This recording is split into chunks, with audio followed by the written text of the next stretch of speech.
Subjective idealism, or empirical idealism, is the monistic metaphysical doctrine that only minds and mental contents exist. It entails and is generally identified or associated with immaterialism, the doctrine that material things do not exist. Subjective idealism rejects dualism, neutral monism, and materialism. Indeed, it is the contrary of eliminative materialism, the doctrine that only material things, and no mental things, exist. Subjective idealism is a fusion of phenomenalism or empiricism, which confers special status upon the immediately perceived, with idealism, which confers special status upon the mental. Idealism denies the knowability or existence of the non-mental, while phenomenalism serves to restrict the mental to the empirical. Subjective idealism thus identifies its mental reality with the world of ordinary experience, rather than appealing to the unitary world spirit of pantheism or absolute idealism. Some may say that subjective idealism does not really deny objective reality, but really it does.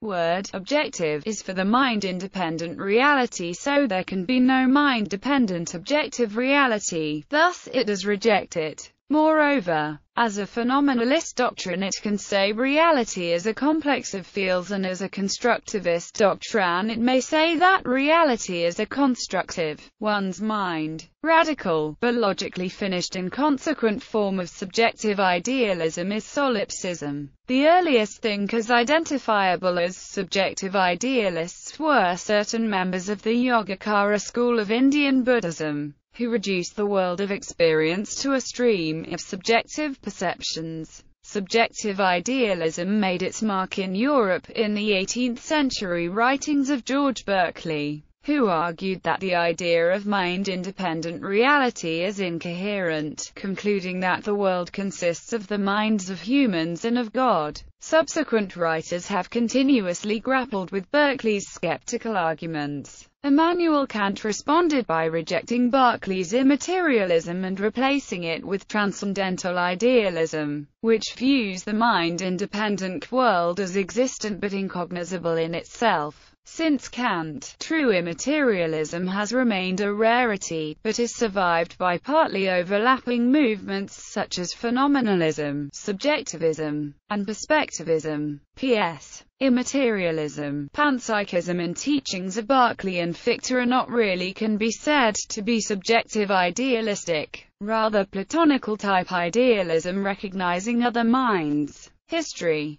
Thinkers such as Plato, Plotinus and Augustine of Hippo anticipated idealism's anti-materialism with their views of the inferior or derivative reality of matter. However, these Platonists did not make Berkeley's turn toward subjectivity. Indeed, Plato rationalistically condemned sense experience, whereas subjective idealism presupposed empiricism and the irreducible reality of sense data. A more subjectivist methodology could be found in the Pyrrhonists' emphasis on the world of appearance, but their skepticism precluded the drawing of any ontological conclusions from the epistemic primacy of phenomena. The first mature articulations of idealism arise in Yogacaran thinkers such as the 7th century epistemologist Dharmakirti, who identified ultimate reality with sense perception. The most famous proponent of subjective idealism in the Western world was the 18th century Irish philosopher George Berkeley, although Berkeley's term for his theory was immaterialism. From the point of view of subjective idealism, the material world does not exist, and the phenomenal world is dependent on humans. Hence the fundamental idea of this philosophical system is that things are complexes of ideas or sensations, and only subjects and objects of perceptions exist. Berkeley summarized his theory with the motto "Esse percipi,"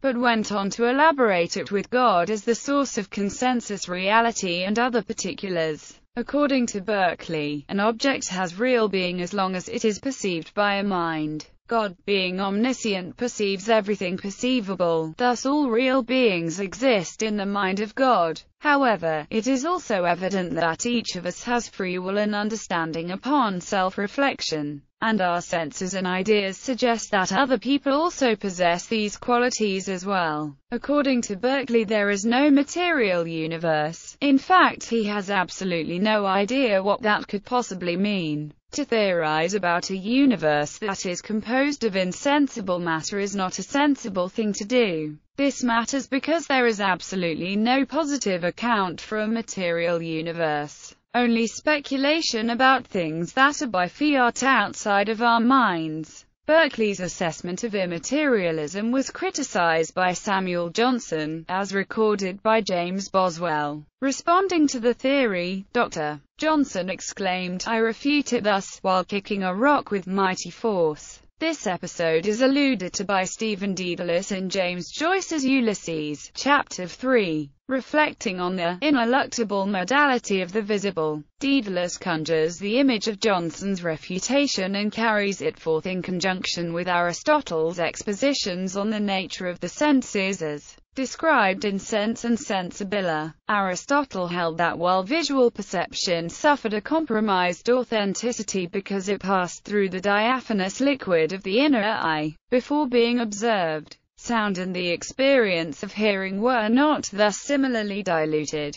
Dedalus experiments with the concept in the development of his aesthetic ideal. The simplest and most common version of subjective idealism combines subjunctive phenomenalism, the view that statements about physical objects can be translated into subjunctive conditionals about perceptions, with belief in immaterial minds. Fiction. Subjective idealism is featured prominently in the Norwegian novel Sophie's World, in which Sophie's world exists in fact only in the pages of a book. A parable of subjective idealism can be found in George Louis Borges' short story Ton Uqbar Orbis Tertius, which specifically mentions Berkeley.